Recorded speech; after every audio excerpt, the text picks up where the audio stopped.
l'émission, M. le maire. Trouves-tu qu'on a un beau décor? Oui. Hein? Au lieu d'être sur la rue McGill, maintenant, on est sur la rue de côté. Ben, la rue Saint-Jacques, c'est bien plus prestigieux. Oui, ça l'était à une certaine époque. Alors, c'est prestigieux. La place de la Bourse derrière nous autres.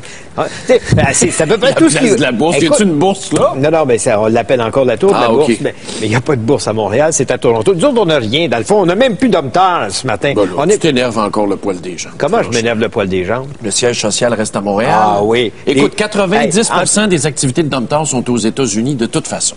Tu sais, le siège social, mais le siège de l'exploitation va être à Fort Mill, Ben oui. une municipalité de 8000 habitants. Parfait, ça, en c'est Caroline. très bien. En Caroline. Vive les petites villes. Non, non, mais écoute, nous autres, t'étais pas là la semaine dernière, il y a 2 semaines, quand j'en ai parlé. Quand est-ce qu'on va arrêter de vendre nos affaires? Qu'on va devenir Qu'est-ce que tu veux, toi, là? Une loi qui va interdire ces non, mais transactions-là? dès qu'on a quelque chose qui marche, il y a un Européen, un Japonais, un Chinois... Ah oui, l'industrie forestière, ça marche. Ben, ça marche. Il y a As-tu vu les pertes d'emploi? Le bel sur Kévillon est ouvert il y a quelques personnes qui sont mis riches là-dedans. Oui. Bon, Penses-tu demain matin là, que le bois, ça sera pas nécessaire dans la société? De moins en moins.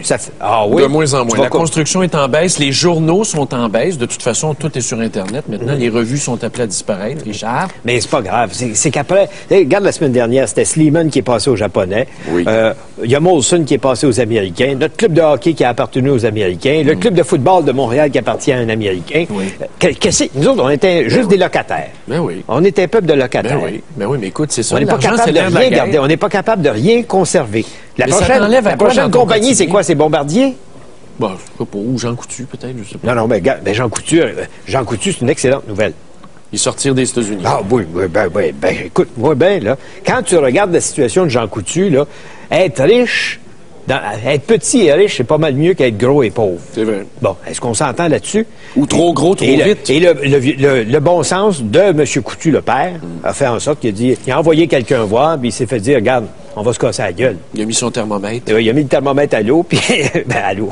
Il a mis le thermomètre aux États-Unis, puis il est revenu le thermomètre Mais en qui avait disant... pris cette décision-là d'aller avec Eckerd et compagnie? C'était Son le fils. Son fils. C'est une décision qui a été prise pendant que M. Coutu avait laissé les rênes du pouvoir à quelqu'un d'autre dans la famille. Mais on l'aime quand même. Ah, Jean Coutu, on l'aime. C'est un mais beau symbole. hier, je voyais qu'il y avait quelque chose qui s'en venait. Je suis toujours les codes de la bourse, et puis... Tu reçois ça sur ton BlackBerry? Ah oui, j'ai toujours ça. Moi, je regarde ça en fait fin d'après-midi. Ton oreille à la Jérémie. Tu l'as-tu mis, ton oreille à la Jérémie? Non, je ne l'ai pas. Mais je regardais hier l'après-midi, puis je voyais 23 millions d'actions qui ont changé de main dans la journée d'hier. Je dis, il se passe quelque chose. Et effectivement, ce matin, on voit bien, on a appris la vente de la division américaine de Jean Coutu. Donc, ça, c'est une bonne nouvelle.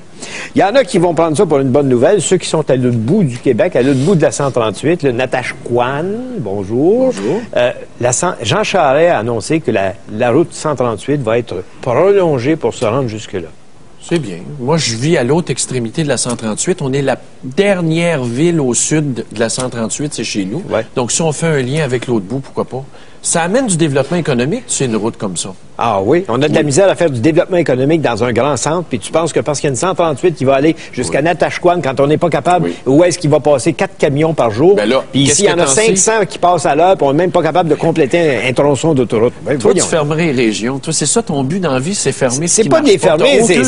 c'est de mettre les choses à la bonne place. Il n'y a pas assez... On peut pas répartir l'assiette un peu. C'est pas ça le rôle du gouvernement, bon père de famille, de répartir la richesse. Moi, je pourrais me présenter pour Québec solitaire demain matin. Répartir la richesse. T'appelles ça répartir la richesse? Aller écoute, faire une autoroute pour une place où il n'y a presque pas de monde. Puis, l'autoroute de la souveraineté au Saguenay, c'est-tu mieux? Ah ben ça, c'était pas très brillant, ça. C'est un beau chantier, par exemple. Je suis allé voir ça cet été, c'est de toute beauté. Oui, l'autoroute du Saguenay. Voyons donc. Il y a l'autoroute de 3 km. Bonjour nos amis qui nous écoutent. Oui, ça a été le rêve de Brassard dans ce coin-là. Oui, mais c'est correct. C'est vrai que c'est dangereux. Toi, tu te fais conduire, t'es un chauffeur. Non, j'ai pas de chauffeur. Pas de rumeur à ce sujet-là. L'Église. Oui, Saint-Athanas. Saint-Athanas. Il y a une femme, je veux qu'on parle de ça parce que il y a une femme qui poursuit l'Église parce qu'elle est tombée à l'Église. Bravo. Écoute. Elle avait juste à pas y aller. Non, c'est pas vrai. Non. C'est une blague. Non, dans le fond, tu regardes ça, il y a une marche à l'Église. C'est vrai. Elle a manqué la marche. Oui. Puis elle va poursuivre l'Église. Oui, l'Église est responsable. 210 000 donc perte de revenus, perte de salaire et perte de jouissance. Mais ça veut dire quoi, là? Ça veut dire qu'il faudrait abolir toutes les marches qu'il y a dans les églises? Non, il faut mettre des signes, il faut mettre des panneaux plasma. Faites attention. Danger. Quelqu'un qui tombe sur nos trottoirs, on est poursuivi, on doit indemniser. Ben, l'Église, c'est la même chose. Depuis quand? As-tu déjà été capable, toi, de sortir d'un banc d'église quand le prix du est baissé et tu tombes en pleine face? Quand est-ce que tu es allé à l'église la dernière fois? Ça fait pas si longtemps Quand? que ça. Une couple de mois. Une couple de mois. Quelle église? Je me rappelle pas. Là, ça devait être à l'église de la cathédrale, ici à Montréal. À la cathédrale. Oui, c'est quoi le nom? La cathédrale Marie-Reine du Monde de Montréal. Ben voyons c'est pas donc. si mal. Bon, tu sais, C'est pas si mal. Ben oui, c'est à côté. c'est à côté. C'est une Tu très vas te belle ressourcer, cathédrale. là. Oui, mais... Oui, mais le plancher est au niveau. Non, mais on n'a pas... Ici, le plancher n'était pas au niveau. Oui, mais ça a été bâti en quelle année? Chaque église, là, Et puis? ce sont des objets du patrimoine. Ça veut dire que passe la CSST là-dedans pour faire toutes Ben les oui. églises. S'il faut que les curés soient obligés de payer parce que le monde n'est pas capable de se lever la patte pour quand il y a une marche. C'est un accident qui est bête. C'est un accident qui est bête. Donc, pourquoi est-ce qu'il serait Ben, elle a perdu responsable? sa job. Ben oui, mais pourquoi qu'il serait responsable? Parce que l'Église doit faire preuve de charité chrétienne. Non, ça, tu dis des niaiseries encore. Je te le dis, là. On va passer à un autre sujet, mesdames et messieurs. Un autre appel. On va prendre quelque chose de plus sérieux. La prostitution juvénile à Québec. Ben oui, il paraît que c'est pas fini. Puis Margaret Delisle, là, j'ai pas vu ça. Raconte-nous ça. Elle est Margaret Delisle, je vois ça dans le soleil ce matin. Margaret Delisle, qui est la ministre responsable De la DPJ. de la DPJ, est stupéfaite. Sors de Sillery, madame. Sors de Sillery, Sors de madame. ta cellule d'isolement. Tu sais, viens voir dans la rue, viens voir dans la vie, va parler aux policiers, va voir les travailleurs sociaux, va voir ce qui se passe, puis parle avec le monde, puis tu vas t'apercevoir que c'est pas une surprise pour personne qu'il y a encore, malgré l'opération Scorpion, qu'il y a encore des groupes comme les Wolfpack qui font du recrutement, puis qu'il y a encore des petites filles qui sont écœurées de leurs parents, puis qui décident de prendre cette voie-là, c'est-à-dire celle de la facilité pour avoir de l'argent, des restaurants, puis qui sont obligés par la suite de se prostituer pour rester avec la gang qui est devenue leur nouvelle Ben, famille. ces filles-là sont des victimes. Tu sais, c'est toujours le même pattern de la fille victimisée qui a de la difficulté à vivre. Je le sais, mais Je pense pas qu'il embarque là-dedans mais de que la gaieté de ministre, cœur. que la ministre responsable du dossier vienne nous dire qu'elle est stupéfaite. Oui, elle. Hey, un instant, là. Ça fait longtemps qu'elle est stupéfaite. J'ai l'impression que ces gens-là ne vivent pas au même Non. diapason que nous autres. Non, mais quand même, l'ancienne mairesse de Sillery, franchement. Penses-tu qu'elle va s'abaisser à se mettre la main dans la merde? Ouais. Dans la presse de ce matin, as-tu lu ça? Le Parti libéral du Canada craint de mourir à petit feu. Oui, dans leur financement, tu veux dire? Ben, pas mais juste- ils n'étaient pas en faillite technique, eux autres? Ben, c'est sûr. Je ne sais pas comment ils vont payer la dette après la dernière élection. Le scandale des commandites? Le scandale des commandites, des choses... Il y a de l'argent à débourser, puis il n'y en a pas dans le coffre. Puis avec les nouvelles dispositions canadiennes pour le financement des partis Oui, politiques, ça limite énormément. on s'aperçoit actuellement les candidats à la succession de Paul Martin. Candidats à la succession de Paul Martin sont rendus les meilleurs, là, comme Bob Ray, sont rendus à 435 000 $ de collecter. Habituellement, une campagne, ça coûte des millions. Faire une campagne coast to coast, là, comme on dit au Canada, ça coûte des millions.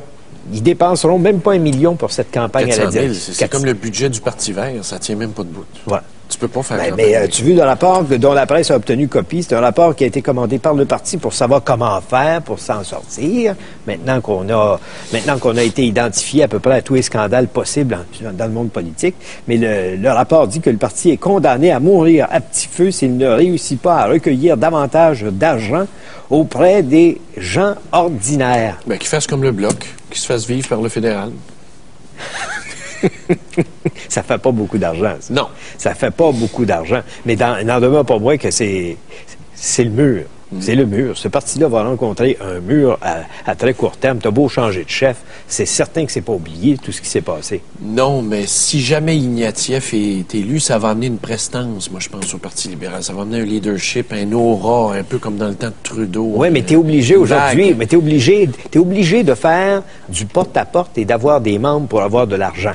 As-tu vu ce que Stephen Harper a fait cet été? Tout le monde est obligé de Oui, travailler, d'aller d'aller faire signer des cartes de membres si tu veux être candidat pour te représenter à la prochaine élection. Même si tu es déjà élu, même si tu es député ou ministre, il faut que tu fasses le job sur le terrain. Aller voir du monde. Le Parti libéral n'était pas habitué à ça. Il prenait le téléphone, il appelait les amis à qui il avait donné des subventions, puis il disait « Pourriez-vous faire un petit chèque? » Mais je sais pas si Jason Kenney, notre ami conservateur, va aller quêter auprès des terroristes. Lui, il est dans le trouble. L'autre n'en parle pas. Ça. Remarque que le député Boris aussi, il est dans le trouble. Il est obligé de Il a dit démissionner. qu'il l'avait pas dit. Il a dit qu'il l'avait pas dit, mais il a démissionné. Pourquoi Un autre d'abord? qui a été mal cité. Il a démissionné pourquoi d'abord? Je sais pas. Il y a quelqu'un qui a tordu le cou. Ça se peut, Il y un a choker. quelqu'un qui lui a tordu Mais le cou. Jason Kenney, je sais pas si on va y tordre un bras, lui. Pas en tout. Pas tout. Ah non? Non, je suis convaincu que non. Tu veux le rapport qui dit que 3 femmes sur 10 sont maintenant devenues non pas ménagères, mais pourvoyeuses au foyer. Bravo. C'est bien. Ça devrait être la majorité. Comment ça? Non, mais Il y a plus de femmes dans la société. Ça devrait être équitable. Ben, c'est l'équitable. C'est l'équitable qu'on devrait. Mais Toi, ça ça va être. chicote, hein? Non, Toi, ça ça ne te chicote fatigue pas, mais qu'une femme ça ne gagne chicote plus, pas, mais ça change. Ça va continuer d'augmenter. As-tu regardé le rapport sur la fréquentation des cégeps? Ah ben. Il y a des filles, mais il n'y a pas de gars dans les cégeps. J'ai même pas besoin de Ça va regarder. où? Les gars, ils vont faire quoi demain matin? L'école n'est pas faite pour les garçons. T'sais. Moi, même quand j'étais à la fac de droit, on était déjà à 60 de femmes parce que les femmes ont une approche du droit. Moi, je pense qu'il va être meilleur à long terme. Ça va être plus conciliant, plus pacifique, moins belliqueux. J'ai hâte, moi, que les femmes prennent le plancher. Ah oui? Oui. Au complet? Oui. Ça me stresse pas pantoute. Ça te stresse pas, Moi, je vais te dire une affaire, j'haïs pas ça de travailler avec une gang de femmes. Ouais. Mais j'ai peur que ça... Tu vois, on va arriver à une chose, tantôt, notre sujet du jour, mesdames, messieurs, c'est la semaine de 4 jours. Un sujet qui a été remis sur la place publique hier par André Boisclair, et on va vous en parler. Mais avant d'arriver à ça, je voulais te parler des grèves. As-tu vu comment on est fort au Québec? Oui, mais c'est On une a province encore- très syndiquée. Ben oui, on a le championnat des grèves. Il s'est perdu 4,1 millions de jours ouvrables l'année dernière au Canada. 4,1, puis ici au Québec, on est les meilleurs. là-dedans. Oui, On en a des championnats. Mais c'est quoi la solution alternative? D'abolir le syndicat? Non. Non, je sais pas, mais penses-tu que c'est toujours intelligent de faire une grève? Moi, là, pour être honnête avec toi, à chaque fois qu'il y a un entrepreneur qui veut s'établir chez nous, il me pose toujours la question, est-ce que je vais avoir à faire face à un syndicat? Ben oui, c'est une question tout à fait logique. Puis ils me disent, monsieur le maire, pouvez-vous me garantir qu'il n'y aura pas de syndicat dans ma business, puis la face me tombe à terre à chaque fois? C'est comme demander à ton employé féminin, garantis-moi que tu tomberas pas enceinte, s'il vous plaît. Tu trouves pas ça particulier qu'encore en 2006, Ben oui, mais c'est comme si le syndicat, oui, mais il y a c'était des le coûts, cancer. il y a des coûts qui sont associés oui, à ça. Il y a c'est des sûr. coûts qui sont associés à ça. Puis quand tu planifies l'ouverture ou le lancement d'une nouvelle compagnie, tu te dis, ben jusqu'à quand je vais pouvoir naviguer avec un budget de temps, oui. parce qu'après ça change le budget. Mais quand tu traites bien tes employés en général, t'as pas trop de Je problèmes. vais te donner un exemple. Moi, j'ai un de mes amis qui a une usine à Saint-Hyacinthe. Oui. Il serait prêt à agrandir, à doubler la superficie. Il voulait avoir un syndicat. Il a dit, parfait, vous allez être syndiqué. Il leur donne des bons salaires. Oui. Il n'est pas capable d'agrandir. Sais-tu pourquoi? Il Non. n'y a pas de main-d'œuvre. Mais qu'ils s'en viennent chez nous. Il n'y a pas de main-d'œuvre. Qu'ils s'en viennent chez nous Il n'y a tout de pas de suite. main-d'œuvre à Je vais faire Saint-Hyacinthe. un bon taux de location. J'en ai pour de 3 ça. ou 4 de mes amis comme ça. Là. 2 piastres du pied carré, ils ont un de an, la pas de misère- taxes. Ils ont de la misère. 6 mois de loyer Ils ont de la gratuit. misère à se trouver des employés. J'en ai, moi, de la main-d'œuvre. Amène-les chez nous. C'est quelle sorte d'usine? Je veux pas le dire, mais je t'en parlerai en Oui, privé. oui, ça je te m'intéresse dirai en privé. Bon, on parlait de la semaine de 4 jours. Comment réagis-tu à cette annonce faite hier ou cette déclaration en disant « Je réfléchis Vous m'avez-vous vu la photo? » Quoi? C'est ça, regarde, il réfléchit. Comment? Il danse. Mais moi, je veux faire une flèche à propos des journalistes. Quoi? Je pense que les gens s'en prennent à André Boisclair. Comment ça? Ils le prennent dans toutes sortes de positions scabreuses. Mais là, il danse. Scandaleuses, pardon. Je trouve ça... Non, mais je pense qu'on s'acharne. On s'acharne pas. Voyons On donc. essaie de le faire passer pour un clown. Mais non, il est naturel. Il est naturel. En tout cas, moi, je pense que ça manque Bon, la d'objectivité. semaine de 4 jours, tu penses quoi de ça? Est-ce que le but est de prendre plus de temps pour soi, être égoïste, prendre plus de temps en famille ou faire des petits? Moi, je m'y perds là-dedans. Une journée de congé de plus te fera pas faire plus d'enfants. Ben non.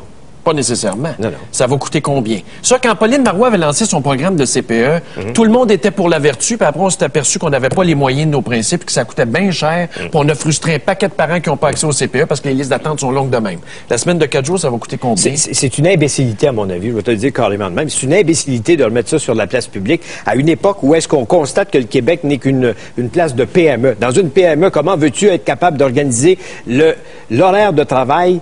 Comment peux-tu penser que tu vas te trouver une secrétaire pour une journée par semaine, un comptable pour une journée par Et semaine? que la Chine est en train de nous manger parce qu'eux autres, ils Ben, voyons performent. donc, c'est fou. C'est complètement fou d'avoir Ça va coûter cher. nous amener à réfléchir là-dessus. On parle d'une facture totale de 2 à 300 millions de Ça, dollars. c'était à l'époque, c'est en 2003. En 2003, là, quand Bernard Landry l'avait Oui. essayé, celle-là. Il me semble qu'André Boisclair devrait s'en rappeler. Oui, puis comment tu fais pour compétitionner avec les pays en émergence qui, eux autres, n'ont pas tout ça, ce gros kit-là? À un moment donné, on va se faire avaler, l'économie va tomber à terre, la société de loisirs, puis prendre du temps. C'est une question de choix personnel. Si tu décides d'avoir des enfants, tu vis avec, puis tu t'organises pour que ça marche. Parce qu'une façon d'aborder le problème, c'est de demander aux gens, êtes-vous prêts à baisser votre salaire? De 20 Ouais, c'est ça. Au moins. C'est ça. 20 de moins par semaine, allez-vous être capable d'arriver, payer votre épicerie, payer votre loyer, payer votre maison. Puis allez-vous avoir plus d'enfants avec moins d'argent. Faire plus de loisirs. C'est une roue, c'est une roue qui change. Puis on est dans je te le dis, on est une province de PME, où déjà on travaille moins longtemps que la plupart du reste de l'Amérique du Nord.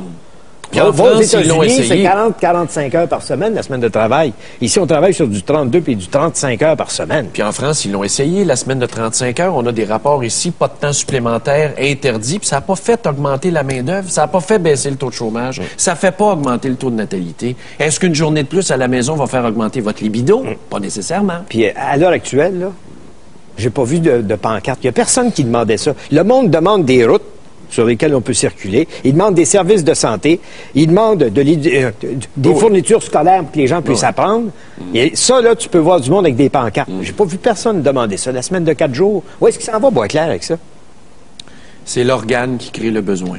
OK. Alors, la question qu'on vous pose ce matin, la semaine de 4 jours, est-ce une illusion de politiciens? Puis parlez-nous de vos expériences, puis de vos appréhensions ou de vos souhaits par rapport à ça. Vous nous appelez tout de suite, vous réservez vos circuits à à Montréal, c'est 514-790-0874. De partout au Québec, sans frais, c'est 1-877-790-3535 ou sur Internet www.tqs.ca. Après la pause, on parle à Gérald Larose de ça.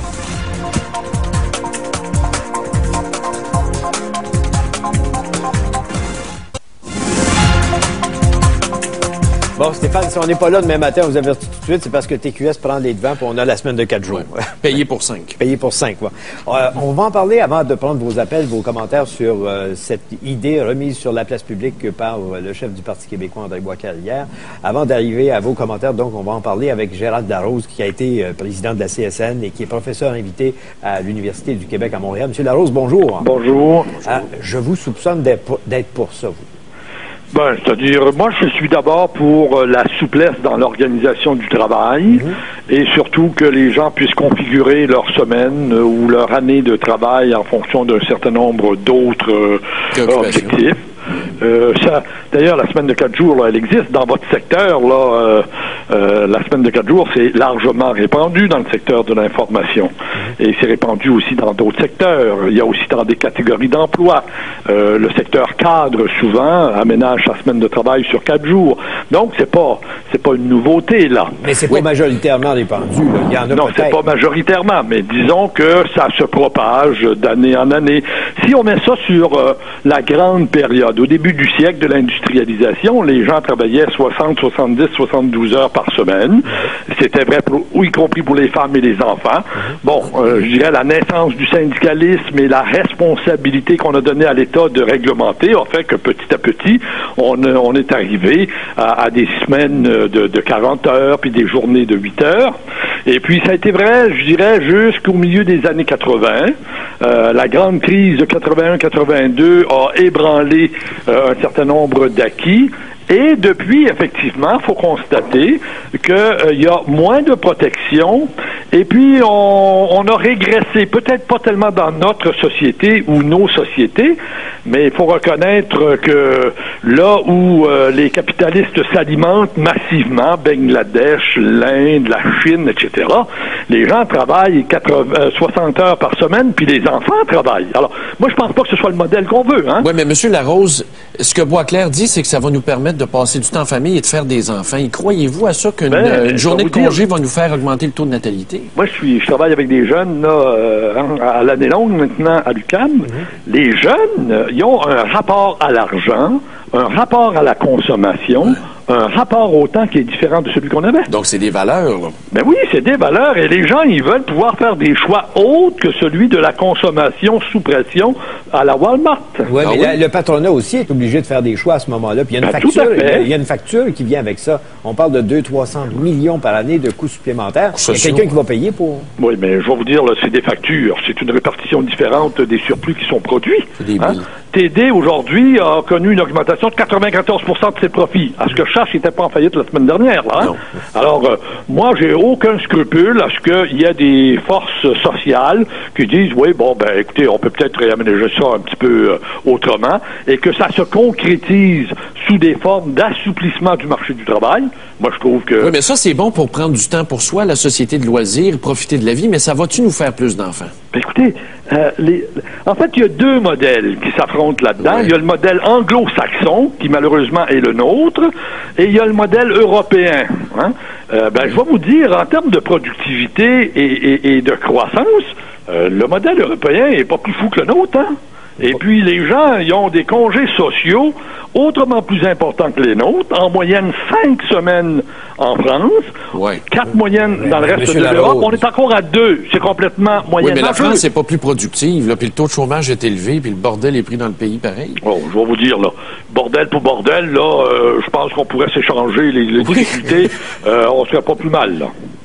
Mais dans le fond, là, est-ce qu'on doit aborder cette question-là sur un plan économique ou sur un plan social? Je pense qu'il faut l'aborder sur les deux plans.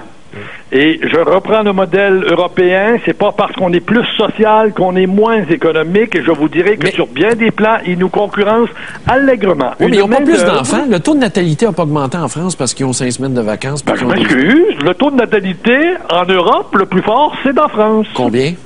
Il est à 1 point, à 2,1 d'ailleurs. C'est très faible, 2. Mais non, mais on est à 1,4.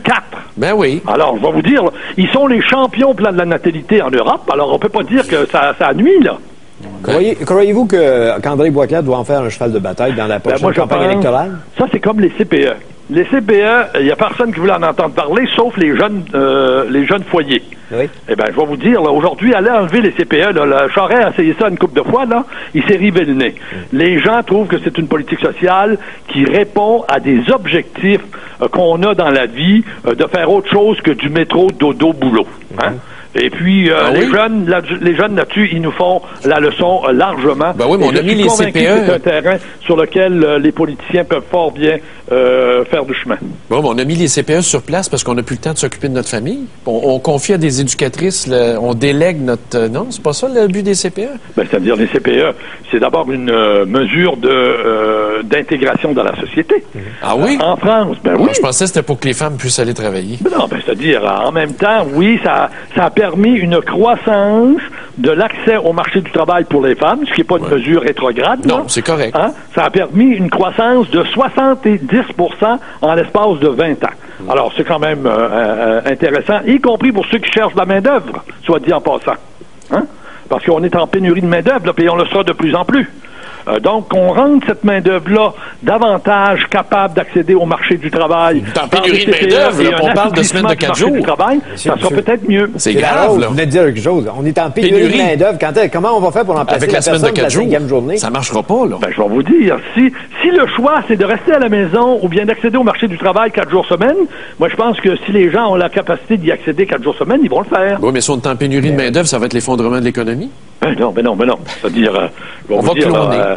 Il y a des transferts au plan de la main-d'œuvre qui se font. Le meilleur exemple, c'est dans l'aéronautique. Hein? Ouais. Il y en a plusieurs qui se sont formés dans d'autres génies et qui reviennent dans l'aéronautique. Ça, disons, il y a quand même des mesures qui se prennent dans ce sens-là. Merci, M. Larose, d'avoir été avec nous. Bonne journée. Bonjour.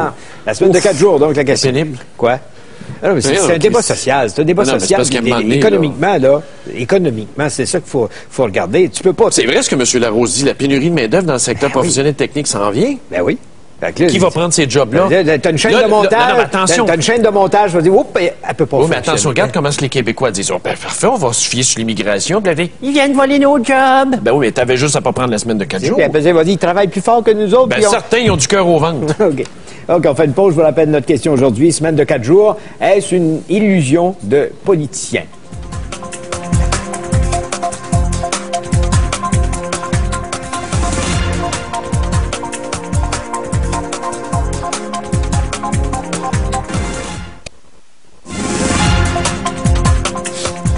Un maire 4 jours par semaine, est-ce que ça peut... Non. En politique, c'est 7 jours par semaine, 24 heures par jour. Okay, Moi, Ah non, on passe aux appels. On passe aux appels, puis on va revenir. On a pas mal de courriels là-dessus. Mais on a Claude à Laval qui est en ligne. Bonjour, monsieur.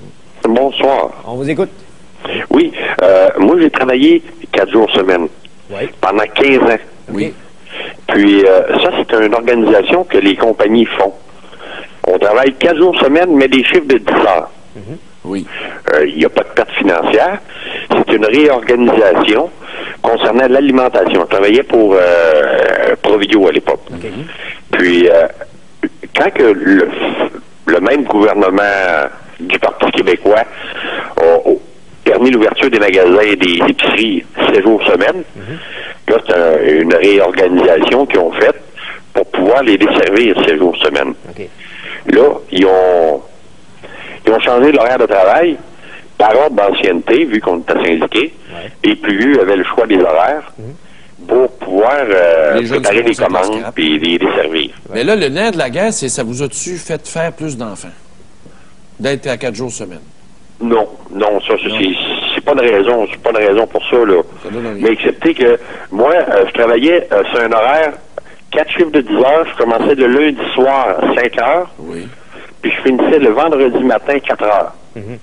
Ça me donnait une belle fin de semaine de 3 C'est jours. ça donne du temps pour soi, mais c'est correct, ça, de prendre du bon temps, mais c'est pas une politique familiale de natalité, ça, là. Ben, tu passes plus de temps que ta famille. Oui. Faut pas oublier ça, là. Mais là, à l'heure actuelle, dans la société dans laquelle on vit, là, que tout est pressé, que tu as un horaire aller à la garderie, aller chercher tes enfants à la garderie, tu as des obligations autres que la famille. C'est ça, mais ça te donne pas le goût d'avoir plus d'enfants, nécessairement. Parce que lui, il nous présente ça comme une politique familiale. C'est ça. Non, là, faut pas. C'est ça. On a peut-être Les- une politique de loisirs. Oui, Ouais, un peu mais plus. c'est Pas le temps de vivre. l'élucubration, ça là, ben oui, sans vouloir être méchant, politique familiale, je peux pas comprendre comment que M. Boisdelard peut voir ça, là. Mais, OK. Merci, Claude. On va prendre un autre appel. José à Charlemagne maintenant. José, bonjour. Oui, On bonjour. vous écoute. Moi, j'appelle parce que je travaillais avant dans un CPE où on était obligé de travailler 4 jours semaine. C'était la loi du syndicat. Oui. Puis, moi, je trouvais pas ça normal parce que c'était jamais la même journée. Alors, les enfants que j'avais dans mon groupe, à chaque semaine, ils changeaient d'éducatrice comme ça. L'instabilité, oui. Puis, c'est ça. Moi, j'étais vraiment tannée de ça. Je suis partie en milieu privé dans une garderie où on fait 5 jours semaine, où il y a une stabilité pour les enfants qui sont dans notre groupe.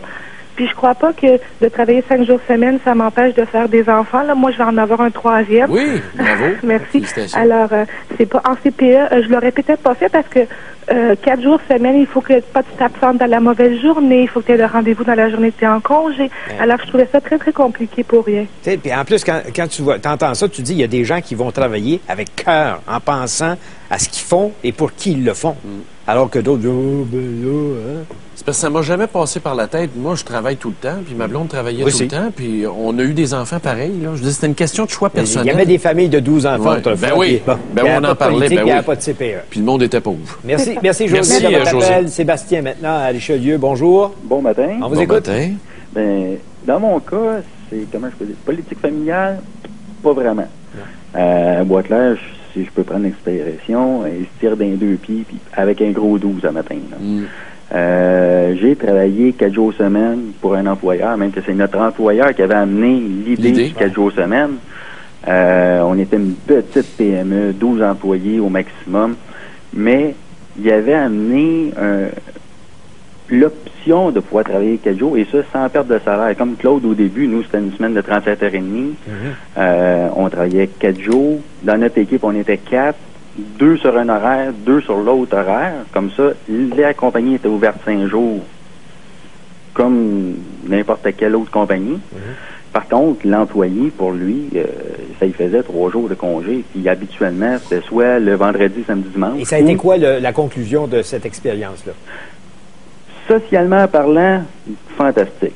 On est plus avec notre famille. Oui, ça veut pas dire qu'on va faire plus d'enfants, mais on est avec eux autres. On les voit plus que ce qu'on on ne vit plus aujourd'hui avec la société qu'on est. Les deux doivent travailler 40 heures semaine pour être capable de faire son paiement le premier du mois. Ça, c'est socialement. Économiquement, qu'est-ce que ça donne? Économiquement, si ça n'enlève rien au revenu actuel, c'est bon, parce qu'en même temps, bon, ça va nous faire dépenser un peu plus. On a une journée de plus pour aller magasiner, dans un sens, tu sais. Mais la politique de Boisclair là-dessus, il l'a pas eu. Là. Si c'est juste son cheval de bataille, c'est de faire plus d'enfants, mais qui pensent à d'autres choses. Parce que 4 jours, là, on oublie ça, là, ça donnera pas plus d'enfants. Là. Non, puis donner un chèque à des parents pour qu'ils fassent des enfants, c'est scandaleux aussi quand tu regardes ça. Merci, Sébastien. Merci. On va aller à Saguenay avant la pause. Michel, à Saguenay, bonjour. Bonjour. On vous écoute. Moi, je suis entièrement pour ça, cette politique-là. Oui, pourquoi? Moi, j'ai 3 enfants, puis là, excuse l'expression, mais quand je suis comme un chat, je cours après ma queue. Oui. C'est peut-être qu'à court terme, pas une politique pour faire des enfants, mais à long terme, il faut que tu vois le long terme, là. Les enfants vont être moins stressés, les parents aussi. Mais votre plus jeune a quel âge? Elle a 7 ans. Bon, ils sont à l'école. Elle est à Donc, l'école. la 4e journée, là, quand vous finissez, là, pour la 5e, vous allez faire quoi s'ils sont à l'école? Ben, ils vont déstresser un peu. Puis l'enfant aussi, ce soir, on va aider à faire ses devoirs. Hey, il essaiera de faire des devoirs aux enfants quand tu arrêtes de travailler à 5 heures. Oh, je le sais. Puis il faut faire le souper, puis ci, puis ça. Je peux te parler hier soir à votre émission, les enfants sont stressés. À l'émission qu'il y a eu hier soir. Là. Puis ça serait une manière, je pense, de se déstresser. De faire baisser la tension. Hein? De faire baisser la tension. Oui, c'est ça que je trop, dis. À court terme, peut-être qu'il n'y aura pas de natalité évidente, là. Mais à long terme, je pense que oui. Parce que la société va peut-être virer de bord. Aujourd'hui, on court pas notre queue. OK. Merci beaucoup. Michel. Merci. Alors, je vous rappelle la question qu'on pose aujourd'hui. Ça a été lancé par André Boisclair hier. Il dit qu'il y a des hésitations, mais qu'il y a réfléchi. La semaine de 4 jours, est-ce une illusion de politicien?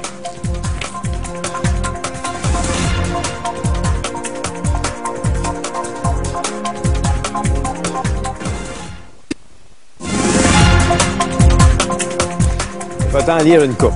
Oui, on a des bons courriels. Daniel à Longueuil dit « Une carotte pour un vote. Je suis dans le monde du transport, puis la semaine de 60 heures, à l'occasion, ça arrive. Il dit « C'est une belle invention pour les fonctionnaires en cravate. » J'ai Yves à Montréal qui dit « Comme d'habitude, c'est juste bon pour les fonctionnaires et non pour les petits salariés. » Ben oui, mais pourquoi les fonctionnaires? On pense-tu que les fonctionnaires ne travaillent pas?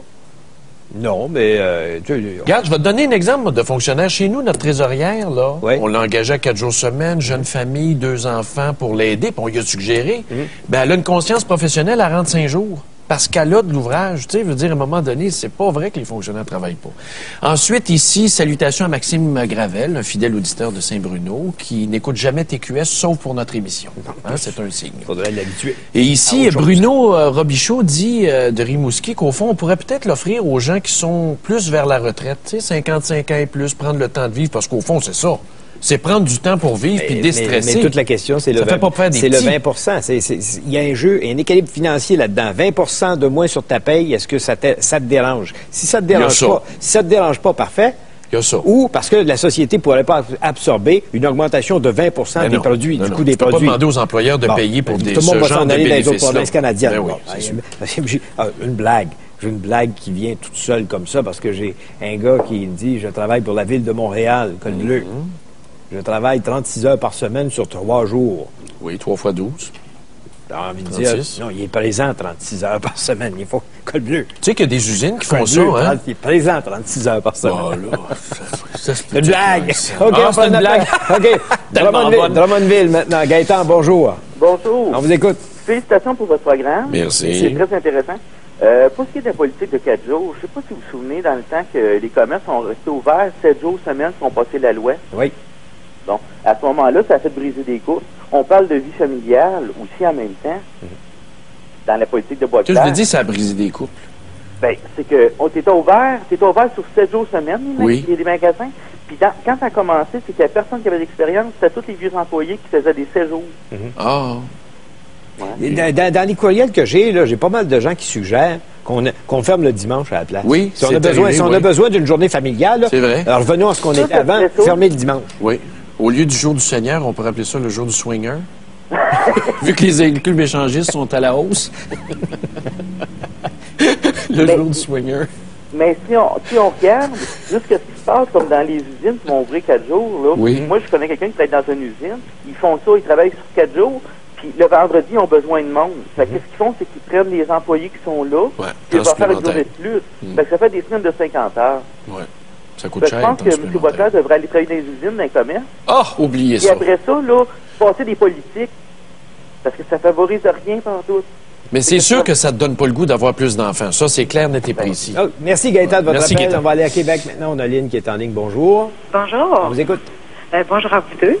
J'aime bien votre émission en passant. Moi, je trouve que M. Boisclair, il rêve en couleur. Oui. il rêve en couleur. C'est sûr, il n'y a pas d'enfant. Il n'aura jamais, je ne penserai pas, là. Moi, en tant que fonctionnaire, hein, monsieur... Oui. Allez-y. Je suis fonctionnaire. J'ai déjà travaillé 4 jours semaine quand j'étais en couple. Mais maintenant, je ne peux plus me le permettre. Soit que je travaille 4 jours semaine, 8 heures par jour, ou sinon, j'ai pas les moyens. Parce que vous êtes monoparental? Oui. Ça? Ben oui, je suis monoparentale et je n'ai pas le choix de travailler 5 jours semaine, ou sinon, je travaille 4 jours semaine. Et je me dis, ça n'a pas de bon sens. Je veux dire, travailler, j'aimerais ça 4 jours semaine. Oui, mais j'ai une fille qui est au cégep et puis tout ça. C'est pas pour avoir des enfants, ce serait pour me reposer. C'est ça. Mais je ne peux pas me le permettre. Même que si vous pensez qu'on n'a pas d'ouvrage au gouvernement, on en a. On en a beaucoup. Parce que les gens qui partent à la retraite ne sont pas remplacés.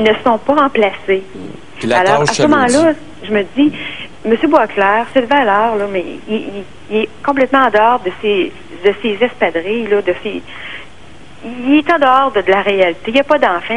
Il connaît. Je pense que c'est pas l'homme de la situation. Puis moi, je me dis, c'est pas facile aujourd'hui. Je veux dire, je vais avoir 20% de moins sur mon salaire, là. Oui. Parce que moi, en plus, avec l'équité salariale qui n'a pas été supposément, qui est dit l'équité salariale pour les femmes, je vais avoir 3%, moi, puis j'en gagne 30 000. Fait que, merci. Imaginez-vous. Alors, à ce moment-là, c'est impossible. OK, merci. C'est vrai. On va à Shawinigan. Jean-François, maintenant. Bonjour. Bonjour, messieurs. On vous écoute. Moi, je regarde ça d'une perspective économique, mais mettons un chef d'entreprise. Déjà que les entreprises de domaine manufacturier sont obligées de marcher à 2 à 3 quarts de travail par semaine. Si on les diminue ça à 4 jours par semaine, je pense qu'il y a plusieurs entreprises qui vont les s'établir au Mexique et en Chine. Ben c'est ça. Comment on va faire pour compétitionner avec ces pays-là qui, eux autres, là, vraiment, on est déjà là. sur le plan de la productivité derrière des endroits. S'il faut qu'on régresse encore, une compagnie, là, quand elle vient s'installer ici, là, elle mesure ça. Oui, elle mesure ça, combien ça, la capacité de faire produire à un coût X. Et s'il faut que le coût augmente, il y a des entreprises qui vont avoir peur de venir s'établir ici. Ils vont dire, ben voyons, au Québec, ça va nous coûter ben trop cher.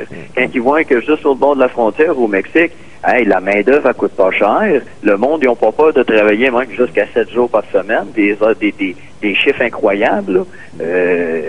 Ils vont dire, bon, ben, on va les s'établir là-bas, ça va coûter bien moins cher. Ben oui, c'est comptable. C'est une opération comptable, certainement. Puis quand tu travailles dans une usine, tu es un numéro, puis fermer une usine, là, c'est pas un trouble aujourd'hui. Gad Bombardier va se faire une nouvelle usine au Mexique. Ben oui. Ça va être laquelle la plus productive, d'après vous? Ça ne sera pas celle d'ici, nécessairement. Bon, c'est ça. Parce que les avantages sociaux sont plus bas là-bas. C'est ça. Merci Jean-François. Merci Jean-François. On s'en va à Québec. Maintenant, on va aller retrouver Dave Leclerc pour connaître le sujet du Grand Journal ce midi. Bonjour Dave. Bonjour Richard, bonjour Stéphane. Je vous pose la question suivante. Quelqu'un vient frapper chez vous à, je sais pas, 9 h le soir, 21 h, est en détresse. L'aidez-vous? Pas nécessairement. Non? Avez-vous vu ce qui s'est passé à Montréal? Un homme poignardé de 48 ans. Ouais. Entre autres, à Brossard aussi, l'invasion de domicile, mais il y a un homme qui a été poignardé aussi. Une pinte de lait. Oui, une pinte de lait à 23h30, ça, on peut se questionner, là, mais surtout pour faire des muffins. Mais le bon samaritain d'hier soir à Montréal, c'est ça. L'homme se circule en vélo, voit une bagarre entre deux personnes, décide d'intervenir pour porter secours tout simplement et se fait poignarder et il en est mort. Et si notre question est la suivante, hésiteriez-vous à venir en aide à quelqu'un en détresse? Et j'ai bien hâte de voir la réponse des gens parce qu'effectivement, ça va dépendre des circonstances, mais lorsqu'on entend des choses comme ça ne donne pas le goût d'aider les gens, ça c'est certain. Non, puis on est de temps en temps confronté avec des gens qui se bousculent, puis tu te dis, est-ce que je m'en mêle ou si je m'en mêle pas? Mais vous savez qu'il y a une obligation dans la Charte des droits, obligation de porter secours. Ben oui, mais le couteau est maintenant tellement porté. C'est tellement une mode, le couteau, que tu sais jamais quand est-ce qu'il va sortir. Surtout si c'est une femme qui se fait violenter par un homme, on a tendance à vouloir aller l'aider, c'est normal. Mais dans ce cas-là, c'est ce qui est arrivé. Quelqu'un a été poignardé. C'est vraiment triste. Alors, vous posez comme question aux gens, est-ce que vous hésiteriez-vous à porter secours, dans le fond, à quelqu'un en détresse? C'est notre question ce midi. En mettant ça en perspective, ça va être intéressant. Merci beaucoup, Dave. Salut. Alors, je vous rappelle notre question aujourd'hui, la semaine de 4 jours. Est-ce une illusion de politicien?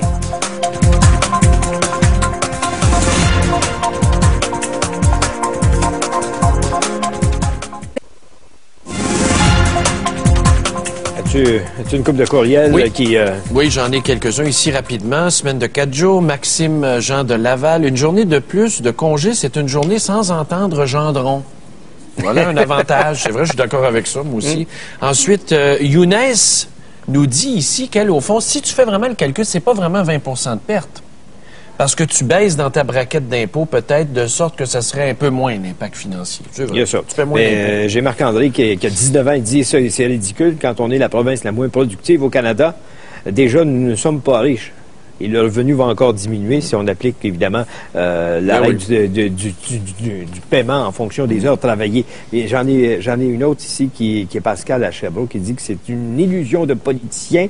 Elle dit, déjà, on est plein de maudits répondeurs sur 5 jours quand on appelle pour avoir des services. Oui. Alors, imaginez-vous du service s'il faut qu'il y ait maintenant la semaine de 4 jours. Les répondeurs, c'est toujours... Oui, puis les dossiers vont se promener d'une personne à l'autre. Puis là, on va dire, ben écoutez, je l'ai perdu, c'est l'autre. Vous avez commencé avec Marielle. Pouvez-vous nous le renvoyer, s'il vous plaît? Ouais. Rappelez-donc la semaine prochaine. OK. On prend un appel à Rouyn-Noranda. Marcel, bonjour. Bonjour. On vous écoute. Hey, ça fait longtemps, puis je t'ai ennuyé de M. Gendron pendant 2 semaines. Oui? C'est bien sympathique. Oui. Hey, moi, la semaine de 4 jours, là, non. J'ai eu une entreprise. Oui. Puis, nos gros, 6-7 employés, une petite entreprise. Oui. Puis, durant la semaine, on travaillait 8, 9, 10 heures par jour. OK? C'est ça qu'on travaillait. Après, les grosses journées, là, c'était le vendredi après-midi, vendredi soir, samedi, puis souvent le dimanche. Ah oui? Pour venir à bout de boucler. Ouais. Puis on avait de la misère à trouver de la main-d'œuvre qualifiée. C'est de la main-d'œuvre qui est capable de boucler la différence d'heures. Oui. Si on tombe à 4 jours par semaine, ça va être pire.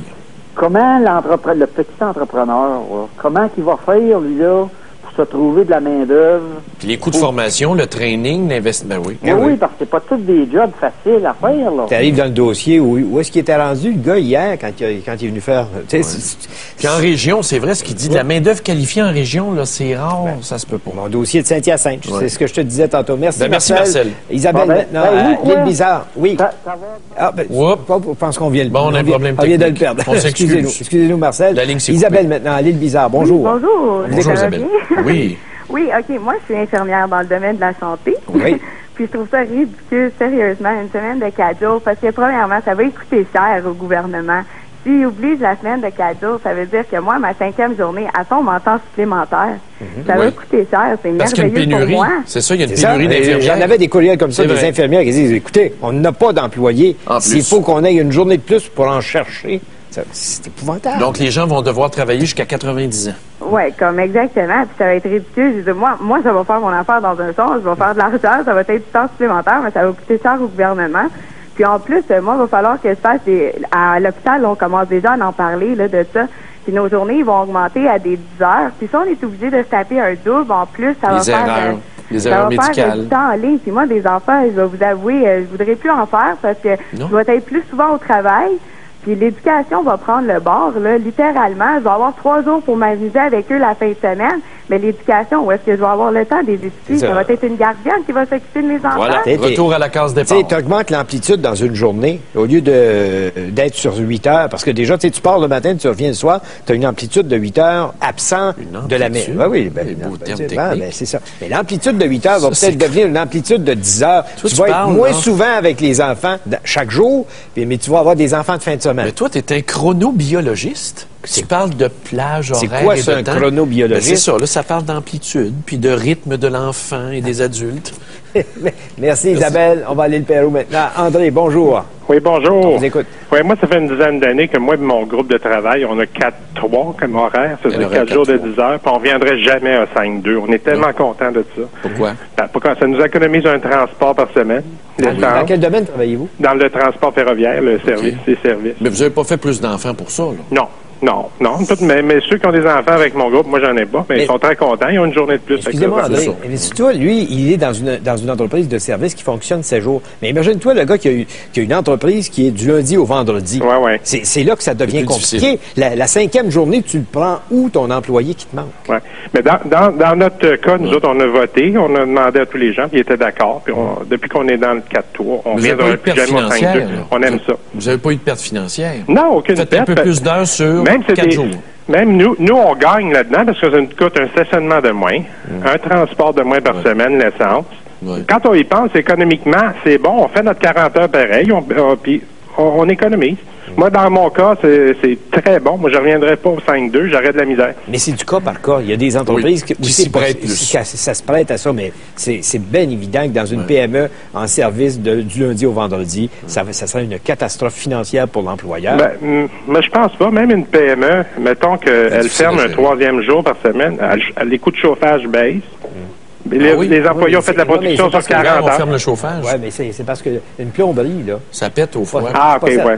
Non, mais il diminue le chauffage. Pas complètement, mais. Pas certain qu'il peut fermer dans le milieu de la semaine, mais. Ouais. OK. Merci. Okay. Merci, bonjour. André. As-tu une couple de courriels supplémentaires? J'ai encore Marianne ici à Sherbrooke qui nous écrit. Elle dit, des magasins, ferme-moi donc ça, des magasins les fins de semaine.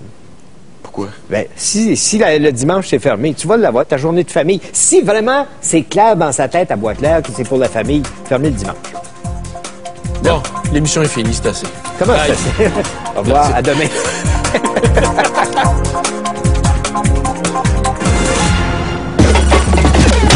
Route comme ça. Ah oui, on a de la misère à faire du développement économique dans un grand centre, puis tu penses que parce qu'il y a une 138 qui va aller jusqu'à Natashquan, quand on n'est pas capable, où est-ce qu'il va passer 4 camions par jour, puis ici, il y en a 500 qui passent à l'heure, puis on n'est même pas capable de compléter un tronçon d'autoroute. Ben, toi, tu fermerais les régions. Toi, c'est ça ton but dans la vie, c'est fermer ce qui pas de les fermer, c'est de mettre les choses à la bonne place. Il n'y a pas assez... On ne peut pas répartir l'assiette un peu, c'est pas ça le rôle du gouvernement, bon père de famille, de répartir la richesse. Moi, je pourrais me présenter pour Québec solidaire demain matin.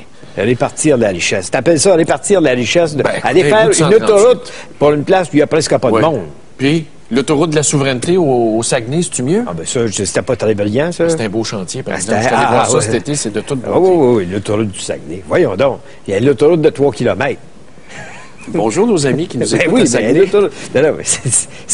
été le rêve de Brassard dans ce coin-là. Oui, mais c'est correct. C'est vrai que c'est dangereux. Toi, tu te fais conduire, t'es un chauffeur. Non, j'ai pas de chauffeur. Pas de rumeur à ce sujet-là. L'Église. Oui, Saint-Athanas. Saint-Athanas. Il y a une femme. Je veux qu'on parle de ça parce que il y a une femme qui poursuit l'Église parce qu'elle est tombée à l'Église. Bravo. Écoute, elle avait juste à pas y aller. Non, c'est pas vrai. Non. C'est une blague. Non, ben, dans le fond, tu regardes ça, il y a une marche à l'Église. C'est vrai. Elle a manqué la marche. Oui. Puis elle va poursuivre l'Église. Oui, l'Église est responsable. 210 000 donc perte de revenus, perte de salaire et perte de jouissance. Mais ça veut dire quoi, là? Ça veut dire qu'il faudrait abolir toutes les marches qu'il y a dans les églises? Non, il faut mettre des signes, il faut mettre des panneaux plasma. Faites attention. Danger. Danger. Quelqu'un qui tombe sur nos trottoirs, on est poursuivi, on doit indemniser. Ben, l'Église, c'est la même chose. Depuis quand? As-tu déjà été capable, toi, de sortir d'un banc d'église quand le prix du est baissé et tu tombes en pleine face? Quand est-ce que tu es allé à l'Église la dernière fois? Ça fait pas si longtemps que ça. Une couple de mois. Une couple de mois. Quelle église? Je me rappelle pas. Là, ça devait être à l'église de la cathédrale ici à Montréal. À la cathédrale. Oui, c'est quoi le nom? La cathédrale Marie-Reine du Monde de Montréal. Ben voyons donc. Bon, tu sais, ben oui, c'est à côté. C'est à côté. C'est une très belle cathédrale. Là. Oui, mais... Non, mais le plancher est au niveau. Non, mais on a ici, le plancher n'était pas au niveau. Eh oui, mais ça a été bâti en quelle année? Chaque église, là, puis, ce sont des objets du patrimoine. Voilà. Ça veut dire que passe la CSST là-dedans pour fermer toutes les églises. S'il faut que les... Ton thermomètre. Il a mis le thermomètre à l'eau, puis... à l'eau. Il a mis le thermomètre aux États-Unis, puis il est revenu le thermomètre mais qui avait pris cette décision-là d'aller avec Eckerd et compagnie? C'était son fils. Son fils. C'est une décision qui a été prise pendant que M. Coutu avait laissé les rênes du pouvoir à quelqu'un d'autre dans la famille. Mais on l'aime quand même. Ah, Jean Coutu, on l'aime. C'est un beau symbole.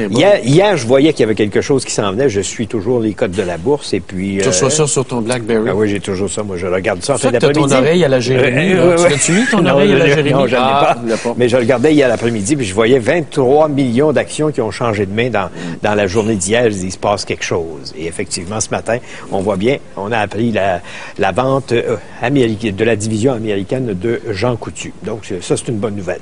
Il y en a qui vont prendre ça pour une bonne nouvelle. Ceux qui sont à l'autre bout du Québec, à l'autre bout de la 138, le Natashquan, bonjour.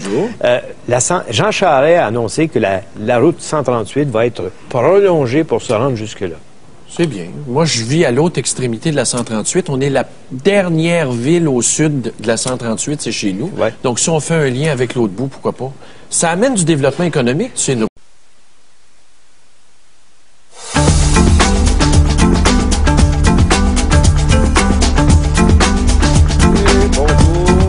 Bienvenue à l'émission, M. le maire. Trouves-tu qu'on a un beau décor? Oui.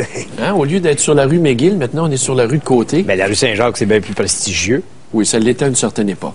C'est prestigieux, la place de la bourse derrière nous autres. C'est à peu près tout ce qui... La place de la bourse, y a-t-il une bourse là? Non, mais on l'appelle encore la tour de la bourse, mais il n'y a pas de bourse à Montréal, c'est à Toronto. Nous autres, on n'a rien. Dans le fond, on n'a même plus d'hommes-tard ce matin. Tu t'énerves encore le poil des gens. Comment je m'énerve le poil des gens? Le siège social reste à Montréal. Ah oui. Écoute, 90% des activités de dom-tard sont aux États-Unis de toute façon.